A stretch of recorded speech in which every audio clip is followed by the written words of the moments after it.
আজকের রেসিপিতে থাকছে সুজির তৈরি মাখন দিয়ে হালুয়া। রেসিপিটি যেমন ইউনিক আর খেতেও হয় দারুণ সুস্বাদু। এই মাখন দিয়ে হালুয়াটা মুঘল আমলে রাজাদেরকে কিন্তু তার রানীরা ঠিক এভাবে করে তৈরি করে খাওয়াতো। এটা কিন্তু ভীষণ মজার হয়ে থাকে খেতে। আশা করছি আপনাদের কাছে ভিডিওটি অনেক ভালো লাগবে। তো চলুন রেসিপিটি শুরু করি। মাখন দিয়ে হালুয়াটা তৈরি করার জন্য আমার যেটা লাগবে সেটা হচ্ছে সুজি।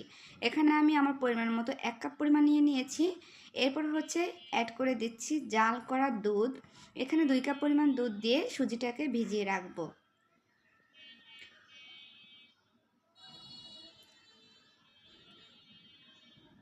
এবার এটাকে 5 মিনিটের মতো ভিজিয়ে রাখবো। আর এদিকে একটা হাঁড়ি বসিয়ে দিয়েছি চুলার উপরে। তার ভিতরে আমি অ্যাড করে দিচ্ছি ঘি। এই রেসিপিটা তৈরিতে কিন্তু অবশ্যই ঘিটা অ্যাড করবেন। ঘি না দিলে কিন্তু এটা খেতে ভালো লাগবে না। এবার হচ্ছে কিছু ড্রাই ফ্রুট অ্যাড করে দিলাম। এখানে ড্রাই ফ্রুটসের ভিতরে হচ্ছে কাঠবাদাম আর হচ্ছে কিশমিশ। আপনারা চাইলে এখানে কাজু বাদামটাও ইউজ করতে পারেন। কিছুক্ষণ ভেজে নিয়ে এগুলোকে তুলে নিয়েছি। এবার আরও কিছু ঘি অ্যাড করে দিচ্ছি। এবার অ্যাড করে দিচ্ছি 1/3 কাপ পরিমাণ চিনি। মিষ্টিটা আপনারা আপনাদের পরিমাণ মতো দিয়ে দিবেন। এবার ঘিয়ের সাথে চিনিটা দিয়ে সুন্দর করে ক্যারামেল তৈরি করে নিতে হবে। কিছুক্ষণ সময় পর দেখবেন চিনিটা আস্তে আস্তে গলতে শুরু করেছে আর ক্যারামেল হয়ে গিয়েছে। আর ওই পর্যায়ে আমি কিন্তু সুজিগুলোকে ঢেলে দিলাম। এবার অনবরত নাড়তে হবে।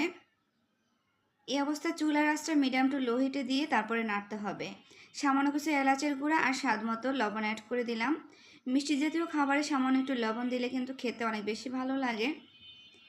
এবার ভালো করে এগুলোকে নেড়ে চেড়ে নেব।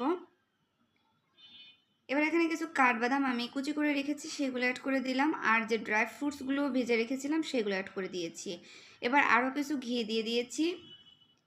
এবার আরও 2-1 মিনিটের মতন এগুলোকে নেড়ে নেব। নেড়ে চেড়ে ঠিক যখন এরকম পর্যায়ে চলে আসবে ওই পর্যায়ে এগুলোকে তুলে নেব। আপনারা চাইলে আরও একটু পাতলা টাইপের করে হালুয়াটা রেখে দিতে পারেন। আর এই তো এবার একটা প্লেটে সার্ভ করে নিচ্ছি। ক্যারামেল তৈরি করে হালুয়াটা যদি এভাবে করে তৈরি করেন সেক্ষেত্রে কিন্তু সুন্দর একটা কালার আসে আর খেতেও অন্যরকম একটা স্বাদ আসে। তো আপনারা চেষ্টা করবেন এভাবে করে হালুয়াটা তৈরি করে খেতে। আশা করব আপনাদের কাছে অনেক বেশি ভালো লাগবে। তো এই তো আমি সুন্দরভাবে ডেকোরেশন করে নিয়েছি একটু বাদাম দিয়ে। তো এটা খেতে কিন্তু ভীষণ মজার হয়েছিল। আপনারা চাইলে এভাবে করে তৈরি করে দেখতে পারেন। আশা করছি ছোট বড় সকলেই ভীষণ পছন্দ করবে। আমার ভিডিওগুলো আপনাদের কাছে কেমন লাগে অবশ্যই কমেন্ট করে আপনাদের মূল্যবান মতামত জানিয়ে যাবেন। ভালো লাগলে ভিডিওটিতে লাইক দিয়ে সবার সাথে শেয়ার করে দিবেন। যারা এখনও পর্যন্ত আমার পেজটা ফলো করেননি তারা পেজটি ফলো করে সবসময় সাথে থাকবেন এরকম মজার মজার রেসিপি পেতে। যারা চ্যানেল থেকে দেখেন প্লিজ চ্যানেলটি সাবস্ক্রাইব করবেন।